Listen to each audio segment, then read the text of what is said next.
if I was on a mission, out on an operation, and I had a guy on the team who was saying stuff like, guys, it's getting really bad out here. I'm not sure what we're gonna do. We could get hurt or we could get killed out here. I'm not sure what's gonna happen next. And that was the kind of things that was coming out of that guy's mouth.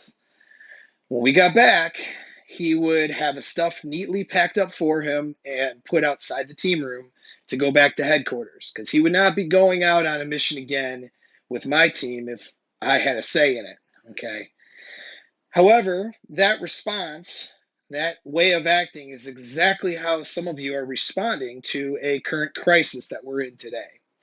So let's talk about that a little bit and how to respond maybe better.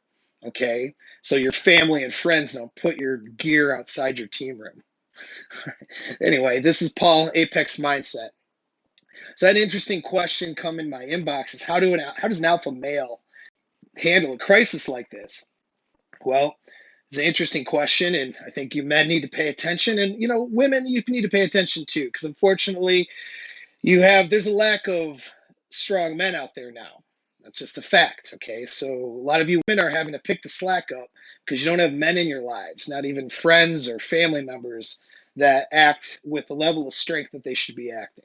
Okay, but I'll tell you what, one thing you don't do is you don't panic, you don't freak out, you don't panic buy, you don't show pictures of empty shelves and long lines and act all frustrated and bitchy and anxious and bitch all day, complain all day. These aren't things that alpha men do. That's what you don't do. That's for sure.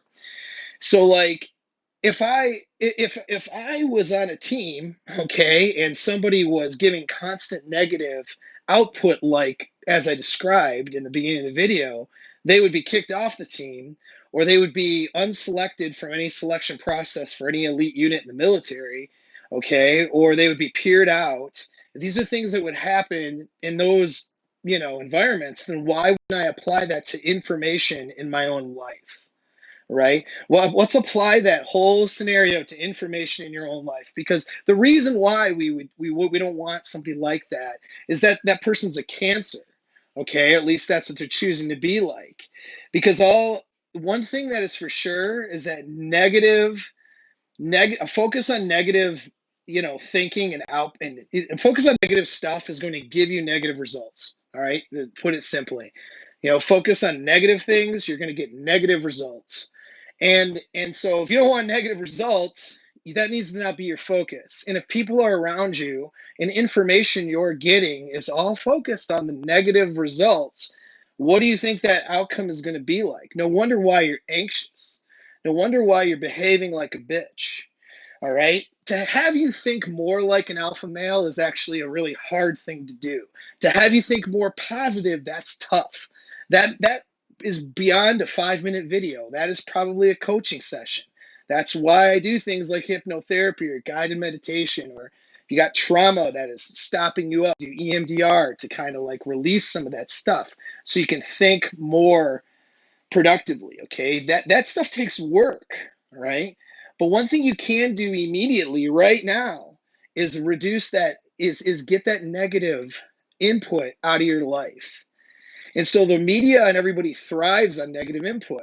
And that's what you're attracted to. And it only makes sense because it's a survival mechanism. We want to know what's bad stuff out there so we can prepare for it and avoid it, right? And that's reasonable. That's fine. But the problem is we're not operating in reality anymore.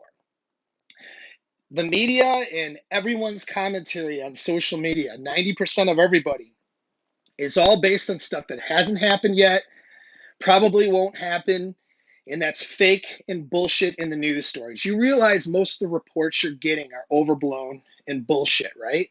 You realize that the actual things that are out there that are facts are not even they're not even reporting the facts properly. Okay. And even if some of the real facts that are maybe not as comfortable to look at or not good to look at, what is it you can do to action in your own life based on those facts? Most of that shit, like you live in the United States and Italy's having a healthcare problem. What in the hell are you gonna do in your own life that you're gonna action that's gonna help you at all based on Italy's healthcare problem? right? For example, all right, or based on what communist China is doing with martial law to try to combat, like you can't do anything, all right? That doesn't help you. All it does is fuel anxiety and panic, which then fuels what's called the illusion of action. All right, if I'm panicking and in anxiety and negative thinking, then people are doing things to try to soothe that anxiety, things that are not useful and actually harmful to others. Panic buying stuff is harmful to other people. Okay, supporting and mass legislation to try that hurts people's jobs and families. Okay, these are harmful. The bigger threat right now is not the virus, it's the other people around you that are behaving with an anxious panic and doing actions that are not helpful, but they need that illusion of action, meaning to feel like they're doing something by actioning things in an unproductive way. So what you can do is get rid of the illusion of action and get rid of the negative input. You have streaming services, you have YouTube, you can get off social media for God's sakes. Okay? Get off social media. I'm only on there because I have a business to run while I'm in Afghanistan. But you guys can get off of it and get rid of that negative input.